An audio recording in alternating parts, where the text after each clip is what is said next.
So veterinary, D pharma, B ಫಾರ್ಮಗಳಿಗೆ ನಾವು ಸೀಟನ್ನು ಹಂಚಿಕೆ ಮಾಡುವಂಥದ್ದು. ನಮಗೆ ಇಲ್ಲಿವರೆಗೆ ಯೋಗ ಮತ್ತು ನ್ಯಾಚುರೋಪತಿ ಹಾಗೂ ಆಯುಷ್ ಸೀಟ್ಗಳ ಮ್ಯಾಟ್ರಿಕ್ಸ್ ನಮಗೆ ಬಂದಿಲ್ಲ. ಹಾಗಾಗಿ ನಾವು ಇಲ್ಲ. ಈಗಾಗಲೇ ನಮಗೆ ಬಂದಿರುವಂತಹ ತಾವೆಲ್ಲ ಆಪ್ಷನ್ ಎಂಟ್ರಿ ಮಾಡ್ತಾ ಇದ್ದೀರಾ. ಆಪ್ಷನ್ ಎಂಟ್ರಿಗೆ ಸಂಬಂಧಪಟ್ಟಂತೆ ನಾನು ಕೆಲವೊಂದು ವಿಷಯಗಳನ್ನ ಪ್ರಾಧಿಕಾರದ ವತಿಯಿಂದ ಎಲ್ಲ ವಿದ್ಯಾರ್ಥಿಗಳು ಮತ್ತು ಪೋಷಕರಿಗೆ ಹೇಳುವಂಥದ್ದೇನು ಅಂತಂದರೆ, ತಮಗೆಲ್ಲ ಗೊತ್ತಿರುವಂತೆ ನಾವು ವಿವಿಧ ಕೋರ್ಸ್ಗಳು ನಮಗೆ ಬಂದಂಗೆ ನಾವು ಲೈವ್ ಮಾಡ್ತಾ ಇದ್ದೀವಿ. ತಾವು ಆಪ್ಷನ್ ಎಂಟ್ರಿ ಮಾಡಲಿಕ್ಕೆ ಏನು ಪ್ರಾಬ್ಲಮ್ ಇಲ್ಲ. ನೀವು ಪ್ರಿಯಾರಿಟಿ ಹಾಕುವಂಥದ್ರಿಂದ ಏನು ಪ್ರಾಬ್ಲಮ್ ಇಲ್ಲ.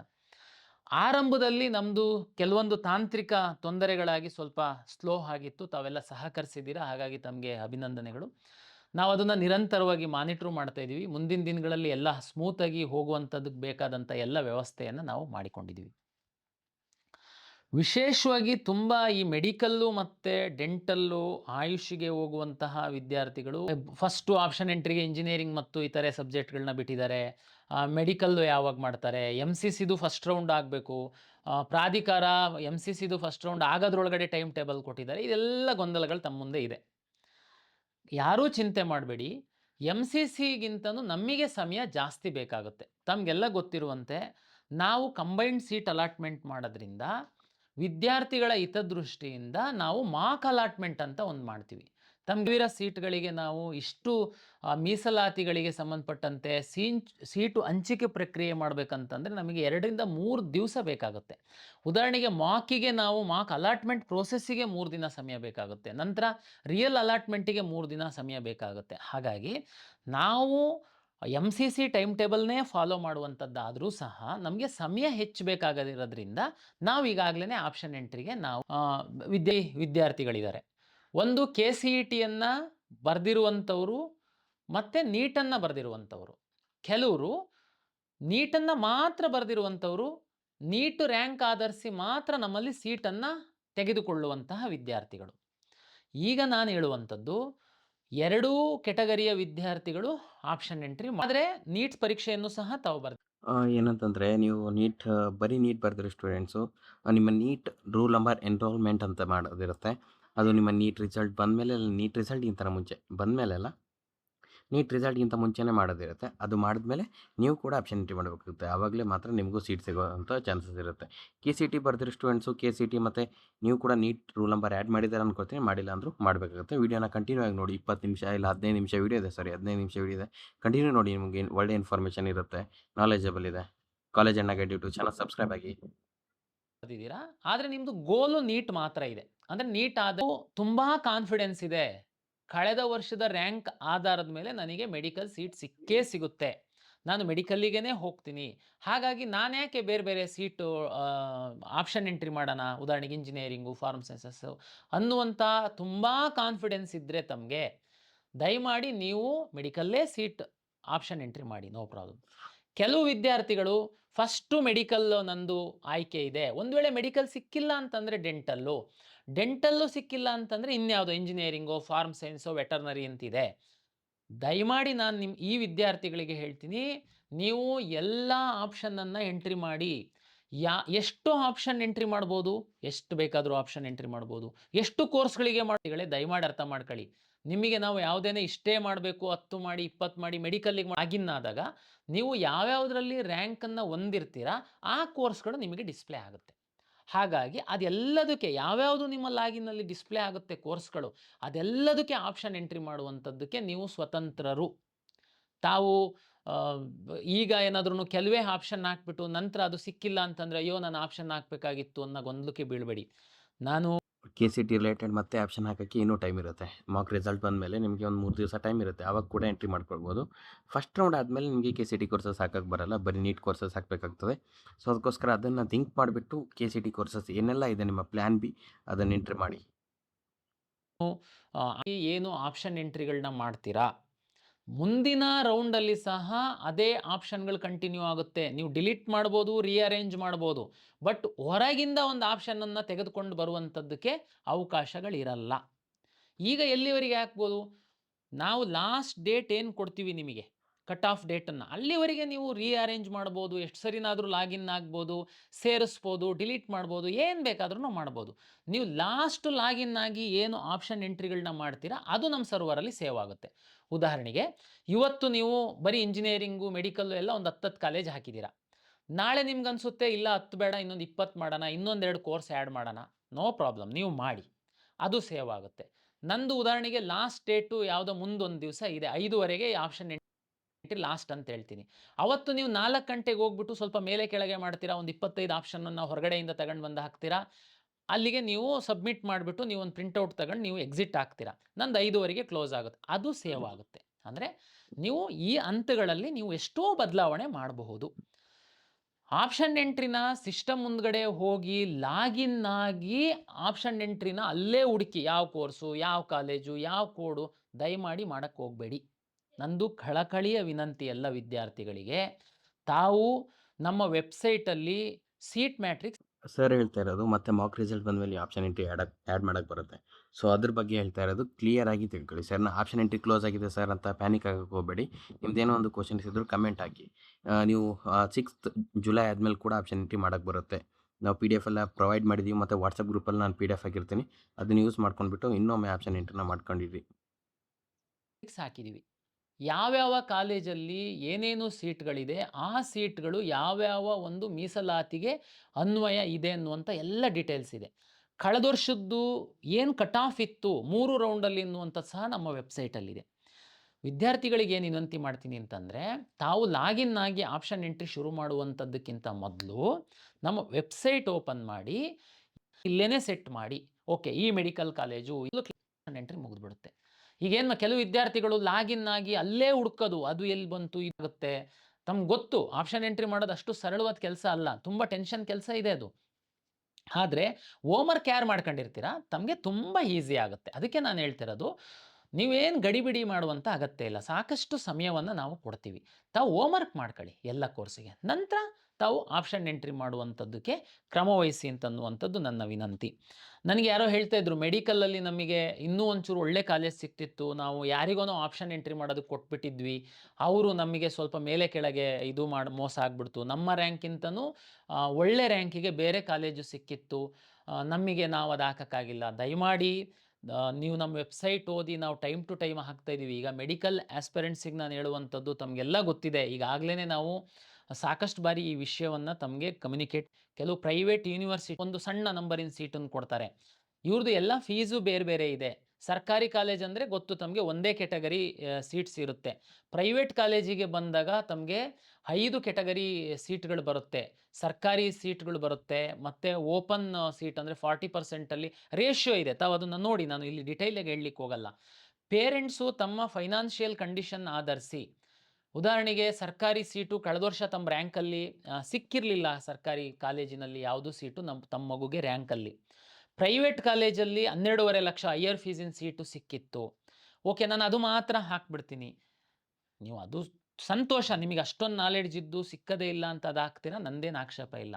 ಆದರೆ ನೀವು ಆಪ್ಷನ್ ಎಂಟ್ರಿ ಮಾಡುವಾಗ ಫಸ್ಟು ಎಲ್ಲ ಆಪ್ಷನ್ ನಮ್ಮ ಸರ್ಕಾರಿ ಕಾಲೇಜುಗಳನ್ನೂ ಹಾಕಿದರೆ ಏನು ಲಾಸ್ ಇಲ್ಲ ನಿಮಗೆ.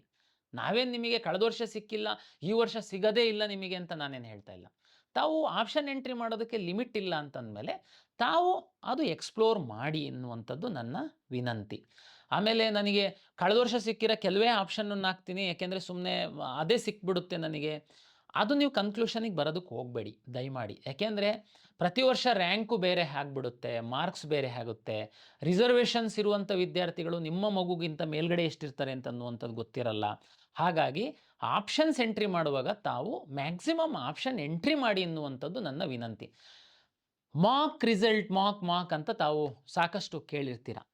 ಮಾಕ್ ಅಂದರೆ ಇಷ್ಟೇ, ನಾವೀಗ ಏನು ಕಟ್ ಆಫ್ ಡೇಟನ್ನು ನಿಮಗೆ ಕೊಡ್ತೀವಿ, ಆಪ್ಷನ್ ಎಂಟ್ರಿ ಮಾಕ್ ರಿಸಲ್ಟನ್ನು ಕೊಡ್ತೀವಿ ಅಂತ ನಾವೊಂದು ಆಪ್ಷನ್ ಎಂಟ್ರಿ ಕಟ್ ಆಫ್ ಡೇಟನ್ನು ಕೊಡ್ತೀವಿ. ಅಲ್ಲಿವರೆಗೆ ಎಷ್ಟು ವಿದ್ಯಾರ್ಥಿಗಳು ಡೇಟಾ ಆಪ್ಷನ್ ಎಂಟ್ರಿ ಮಾಡಿರ್ತಾರೆ ಅಷ್ಟು ಡೇಟಾವನ್ನು ತೆಗೆದುಕೊಂಡು ನಾವು ಒಂದು ರನ್ ಮಾಡ್ತೀವಿ ರಿಸಲ್ಟನ್ನು. ಅಂದರೆ ಅದೇ ಲಾಸ್ಟಾ? ನೋ, ದಯಮಾಡಿ ಅದು ತಿಳ್ಕೊಳ್ಬೇಡಿ. ನಮಗೆ ಮೊನ್ನೆ ಒಂದು ಎಕ್ಸ್ಪೀರಿಯನ್ಸ್ ಆಗಿದೆ DCETನಲ್ಲಿ. ಮಾಕ್ ರಿಸಲ್ಟ್ ಆದಮೇಲೆ ಸಹ ಕೆಲವು ವಿದ್ಯಾರ್ಥಿಗಳು ಬಂದಿದ್ದಾರೆ, ಅದು ಹೇಗೆ ಬಂದರು ಹಾಗಿಲ್ಲ. ನಾವು ಒಂದು cut off date mark result announce ಮಾಡೋದಕ್ಕೋಸ್ಕರ ಕಟ್ ಆಫ್ ಡೇಟ್ ಕೊಡ್ತೀವಿ ಆಪ್ಷನ್ ಎಂಟ್ರಿಗೆ. ಆ ಡೇಟಾ ಎಲ್ಲ ತಗೊಂಡು ನಾವು ನಮ್ಮದು ಮಾರ್ಕ್ ರಿಸಲ್ಟ್ ಆಗಿ ಮತ್ತು ರಿಯಲ್ ರಿಸಲ್ಟಿಗೆ ಏನು option entry cut off date ಕೊಟ್ಟಿರ್ತೀವಿ, ಅಲ್ಲಿವರೆಗೆ ಸಹ ತಾವು ವೇರಿಯೇಷನ್ ಮಾಡೋದಕ್ಕೆ ಅವಕಾಶ ಇರುತ್ತೆ. ಈಗಾಗಲೇ ಎಲಿಜಿಬಲ್ ಇರುವಂಥವ್ರು, ವೆರಿಫಿಕೇಷನ್ ಸ್ಲಿಪ್ ತಮ್ಮ ಕೈಯಲ್ಲಿರುವಂಥವ್ರು ಆಪ್ಷನ್ ಎಂಟ್ರಿ ಮಾಡುವಂಥದ್ದಕ್ಕೆ ಅವಕಾಶ ಇರುತ್ತೆ. ಅರ್ಥ ಮಾಡ್ಕೊಳ್ಳಿ, ಕನ್ಫ್ಯೂಷನ್ ಆಗಬೇಡಿ. ಉದಾಹರಣೆಗೆ ಶುಕ್ರವಾರ 5:30 ತನಕ ಆಪ್ಷನ್ ಎಂಟ್ರಿ ಮಾಡೋದಕ್ಕೆ ನಾನು ಅವಕಾಶ ಕೊಟ್ಟಿದ್ದೀನಿ. ಶುಕ್ರವಾರ 5:30 ತನಕ ಎಷ್ಟು ಜನ ಆಪ್ಷನ್ ಎಂಟ್ರಿ ಮಾಡಿರ್ತಾರೆ ಅವ್ರದ್ದು ಡೇಟಾ ತಗೊಂಡು ನಾನು ಸೋಮವಾರ ಮಾರ್ಕ್ ರಿಸಲ್ಟನ್ನು ಅನೌನ್ಸ್ ಮಾಡ್ತೀನಿ. ಶನಿವಾರ, ಭಾನುವಾರ ಮತ್ತು ಸೋಮವಾರ ಮಾರ್ಕ್ ರಿಸಲ್ಟ್ ಅನೌನ್ಸ್ ಮಾಡೋ ತನಕನೂ ನಾವು ಆಪ್ಷನ್ ಎಂಟ್ರಿ ಓಪನ್ ಇಟ್ಟಿರ್ತೀವಿ. ನೀವು ನಿಮ್ಮ ಈ ದಿನಗಳು ಹೇಳಿದಾರಲ್ವಾ ಸರ್, ಕನ್ಫ್ಯೂಸ್ ಆಗ್ಕೋಬಿಡಿ. ಸುಮ್ಮನೆ ಎಕ್ಸಾಂಪಲ್ ಹೇಳ್ತಿರೋದು ಅವರು, ಗೊತ್ತಾಯ್ತಾ? ಇವಾಗ 6th ಜುಲೈ ಏನು ರಿಸಲ್ಟ್ ಬರುತ್ತೆ ನಿಮ್ಮದು ಮಾರ್ಕು, ಅದಾದಮೇಲೆ ಮತ್ತೆ ಒಂದು 4 ದಿವಸ ಆದಮೇಲೆ ನಿಮಗೆ ಆಪ್ಷನ್ ಎಂಟ್ರಿ ಮಾಡೋಕ್ಕೆ ಬಿಡ್ತಾರೆ. ಅಂದರೆ 6th 7th 8th 9th ಅದಾದಮೇಲೆ ನೀವು ಫೈನಲ್ ರಿಸಲ್ಟ್ ಬಿಡ್ತಾರೆ. ಇವಾಗ ಆಲ್ರೆಡಿ ಟೈಮ್ ಟೇಬಲ್ ಎಲ್ಲ ರಿಲೀಸ್ ಮಾಡಿದ್ದಾರೆ. ನೋಡ್ಕೊಳ್ಳಿಲ್ಲ ಅಂತಂದರೆ ನೋಡಿ, ಇಲ್ಲಾಂದರೆ ನಾನು ವಾಟ್ಸಪ್ ಗ್ರೂಪಲ್ಲೂ ಹಾಕಿರ್ತೀನಿ. ಆ ಗ್ರೂಪ್ ಲಿಂಕ್ ಈ ಡಿಸ್ಕ್ರಿಪ್ಷನಲ್ಲಿರುತ್ತೆ. ಜಾಯ್ನ್ ಆಗಿ ವಾಟ್ಸಪ್ ಗ್ರೂಪ್ ಬೇಗ. ನಿಮ್ಮ ಲಾಗಿನ್ ಒಳಗಡೆ ಹೋಗಿ ತಾವು ಚೇಂಜ್ ಮಾಡ್ಬೋದು. ಓಕೆ, ಸೋಮವಾರ ನಾನು ಮಾರ್ಕ್ ರಿಸಲ್ಟನ್ನು ಅನೌನ್ಸ್ ಮಾಡ್ತೀನಿ. ಅದಾದಮೇಲೆ ಮತ್ತೆ ನಾನು ಆಪ್ಷನ್ ಎಂಟ್ರಿದು ಲಾಗಿನ್ನನ್ನು ಓಪನ್ ಇಡ್ತೀನಿ. ಅದನ್ನು ನೆಕ್ಸ್ಟು ಬುಧವಾರಕ್ಕೆ ನಾನು ಲಾಸ್ಟ್ ಅಂತ ಹೇಳ್ತೀನಿ. ಅಂದರೆ ಸೋಮವಾರದಿಂದ ಬುಧವಾರದ ತನಕ ತಮಗೆ ಸಿಕ್ತು ಟೈಮು. ಆವಾಗ ನೀವು ಮಾರ್ಕಲ್ಲಿ ನಿಮಗೆ ಏನು ಸಿಕ್ಕಿದೆ, ನಿಮ್ಮ ಫ್ರೆಂಡ್ಸಿಗೆ ಏನು ಸಿಕ್ಕಿದೆ, ಕಾಲೇಜ್ ವೈಸ್ ಕಟ್ ಆಫ್ ನಮ್ದು ಏನಿದೆ, ಇದರ ಆಧಾರದ ಮೇಲೆ ನೀವು ಹೊಸ ಆಪ್ಷನನ್ನು ಹಾಕ್ಕೊಳ್ಬೋದು, ಇರೋದನ್ನು ಡಿಲೀಟ್ ಮಾಡ್ಬೋದು, ರೀಅರೇಂಜ್ ಮಾಡ್ಬೋದು. ಇದೆಲ್ಲ ಮಾಡುವಂಥದ್ದಕ್ಕೆ ಮಾರ್ಕ್ ಆದಮೇಲೆ ಸಹ ಅವಕಾಶ ಇರುತ್ತೆ. ಮತ್ತು ಮಾರ್ಕ್ ಏನು ಪ್ರಯೋಜನ? ಅದಾದಮೇಲೂ ಎಲ್ಲ ಬದಲಾವಣೆ ಮಾಡಿಬಿಡ್ತಾರೆ. ಬಹಳ ದೊಡ್ಡ ಬದಲಾವಣೆ ಏನು ಮಾಡಲ್ಲ ಯಾರು ವಿದ್ಯಾರ್ಥಿಗಳು. ಬಟ್ ಮಾರ್ಕ್ ಅಲಾಟ್ ಮಾಡಿದಾಗ ತಮಗೆ ಒಂದು ಐಡಿಯಾ ಬರುತ್ತೆ. ಈ ವರ್ಷ ನಂದು ಎಲ್ಲಿ ನಿಲ್ತಾ ಇದೆ ನನ್ನ ರ್ಯಾಂಕಿಗೆ. ಅದೇ ಫೈನಲ್ಲ? ನೋ, ಮಾರ್ಕ್ ಫೈನಲ್ ಅಲ್ಲ, ಮಾರ್ಕ್ ಸೀಟ್ ನಿಮಗೆ ಕನ್ಫರ್ಮೇಷನ್ನು ಇಲ್ಲ. ಆದರೆ ನಿಮಗೊಂದು ಕ್ಲಾರಿಟಿ ಬರುತ್ತೆ. ಮಾರ್ಕ್ ಅಲಾಟ್ ಮಾಡಿದ ಮೇಲೆ ನಮ್ಮದು ಈ ಸ್ಥಾನದಲ್ಲಿ ನಾನು ನಿಲ್ತಾ ಇದ್ದೀನಿ, ಆಪ್ಷನ್ನು ನಾನೇನಾದ್ರೂ ವೇರಿಯೇಷನ್ ಮಾಡಬೇಕಾ, ಇನ್ಯಾವುದಾದ್ರೂ ಒಳ್ಳೊಳ್ಳೆ ಕಾಲೇಜುಗಳು ನನ್ನ ರ್ಯಾಂಕಿಗೆ ಸಿಗುವಂಥ ಕಾಲೇಜನ್ನು ನಾನೇನಾದರೂ ಬಿಟ್ಬಿಟ್ಟಿದ್ನಾ, ಇದೆಲ್ಲ ಕ್ಲಾರಿಟಿ ಬರುತ್ತೆ. ತಾವು ಅದನ್ನು ಹಾಕ್ಬೋದು. ಇನ್ನೊಂದು ವಿಷಯ ತಮ್ಗೆ ಹೇಳುವಂಥದ್ದು, ನಾವು ಫೇಸ್ ಮೂಲಕ ಲಾಗಿನ್ ಆಗುವಂಥದ್ದೇನಿದೆ ಅದನ್ನು ನಾವು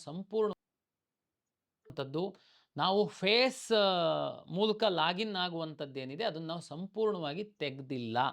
ದಯಮಾಡಿ ಅರ್ಥ ಮಾಡ್ಕೊಳ್ಳಿ. ಮತ್ತು ಈಗ ಯಾಕೆ ವರ್ಕ್ ಆಗ್ತಾ ಇಲ್ಲ? ಈಗ OTP ಇಟ್ಟಿದ್ದೀವಿ, ಯಾಕೆಂದರೆ ಜಸ್ಟ್ ಫಸ್ಟ್ ರೌಂಡ್ ಇದೆ. ತುಂಬ ಮಕ್ಕಳು ಲಾಗಿನ್ ಆಗ್ತಾರೆ ಮತ್ತು ಫ್ರೀಕ್ವೆಂಟ್ಲಿ ಲಾಗಿನ್ ಆಗ್ತಾ ಇರ್ತಾರೆ ಅನ್ನೋ ಕಾರಣಕ್ಕೆ ನಾವು ಸ್ವಲ್ಪ ಸೈಡಿಗೆ ಇಟ್ಟಿದ್ದೀವಿ.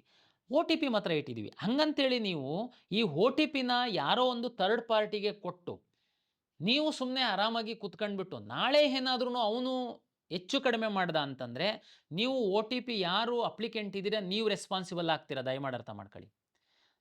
ನೀವೇ ಮಾಡಬೇಕು, ನೀವು ಯಾವುದೂ ಸೈಬರ್ ಸೆಂಟ್ರಿಗೆ ಹೋಗಬಾರ್ದು, ಬೇರೆ ಯಾರ್ದು ಹೆಲ್ಪ್ ತಗೊಳ್ಳದೆ ನೀವೇ ಮಾಡಬೇಕು ಅಂತ ನಾನು ಹೇಳ್ತಾ ಇಲ್ಲ.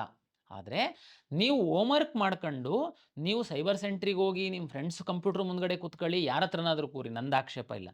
ಆದರೆ ನೀವು ನಿಮ್ಮ ಸಿಸ್ಟಮ್ ಮುಂದ್ಗಡೆ ಕುತ್ಕೊಂಡು ಲಾಗಿನ್ ಮಾಡಿ OTP ಬರುತ್ತೆ, OTP ಹೇಳಿ ಅವ್ರದ್ದು ಸಹಾಯದಿಂದ ನೀವು ಆಪ್ಷನ್ ಎಂಟ್ರಿ ಮಾಡಿ. ಅದು ಬಿಟ್ಟು ನೀವು ಸುಮ್ಮನೆ OTP ಬರುತ್ತೆ ಯಾರಿಗೋನೋ ಕೊಟ್ಬಿಟ್ಟಿರ್ತೀರ, ನಾಳೆ ಏನಾದ್ರೂ ಹೆಚ್ಚು ಕಡಿಮೆ ಆಯಿತು ಅಂತಂದರೆ ಯಾರು ಮಾಡಿರ್ತಾರೆ, ಯಾರ್ದು ಅಪ್ಲಿಕೆಂಟ್ ಇರ್ತಾರೆ, ಯಾರ ನಂಬರಿಗೆ OTP ಬಂದಿರುತ್ತೆ ಅವ್ರು ರೆಸ್ಪಾನ್ಸಿಬಲ್ ಆಗ್ತೀರಾ. ದಯಮಾಡಿ ಅರ್ಥ ಮಾಡ್ಕೊಳ್ಳಿ.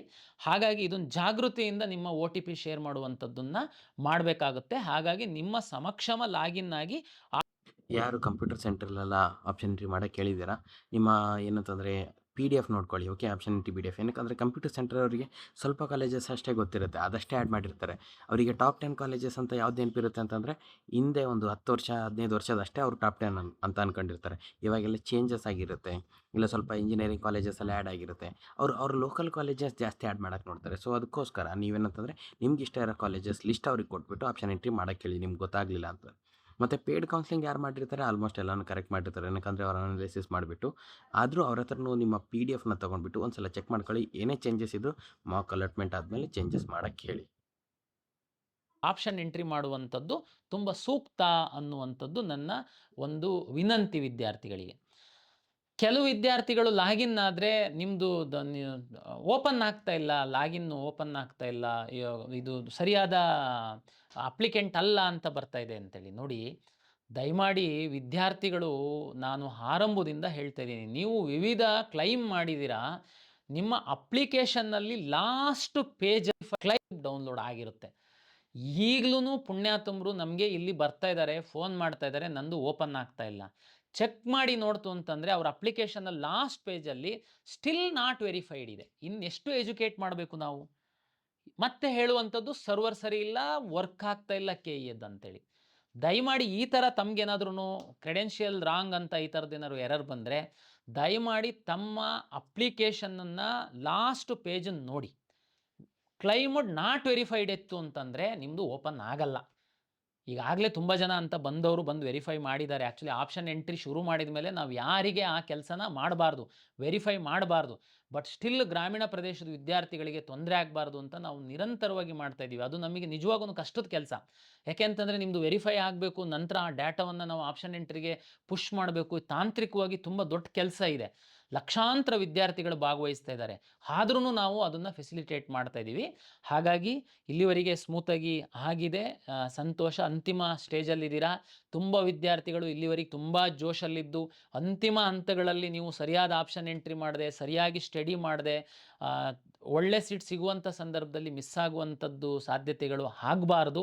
ಹಾಗಾಗಿ ನಾನು ಈಗಾಗಲೇ ಹೇಳಿರುವಂತೆ ತಾವು ಹೋಮ್ವರ್ಕ್ ಮಾಡ್ಕೊಂಡು ಆಪ್ಷನ್ ಎಂಟ್ರಿ ಮಾಡಲಿ. ತಮಗೆ ಒಳ್ಳೆಯದಾಗಲಿ. ತಮಗೆ ಸಫಿಷಿಯೆಂಟು ಸಮಯವನ್ನು ಕೊಡ್ತೀವಿ. ನೀವು ಯಾವುದೇ ಗೊಂದಲಕ್ಕೆ ಒಳಗಾಗಬೇಡಿ. ನಿಮ್ಮ ಏನು ರಿಸರ್ವೇಷನ್ ಇದೆ, ನಿಮ್ಮ ಏನು ರ್ಯಾಂಕ್ ಇದೆ, ಅದರ ಆಧಾರದ ಮೇಲೆ ತಮಗೆ ಸೀಟು ಅಲಾಟ್ ಆಗುತ್ತೆ. ಮೆಡಿಕಲ್ಲಿಗೆ ಸಂಬಂಧಪಟ್ಟಂತೆ ಅಂತಿಮವಾಗಿ ತಮಗೆ ಹೇಳುವಂಥದ್ದು, ರ್ಯಾಂಕಿಗೆ ತಕ್ಕಂತೆ ಸೀಟನ್ನು ಪಡೆದುಕೊಂಡು ಕಾಲೇಜಿಗೆ ಸೇರ್ಪಡೆಗೊಳ್ಳಿ ಅಂತೇಳಿ ಹೇಳ್ತಾ ತಮ್ಮೆಲ್ಲರಿಗೆ ಮತ್ತೊಮ್ಮೆ ನಮಸ್ಕಾರಗಳು.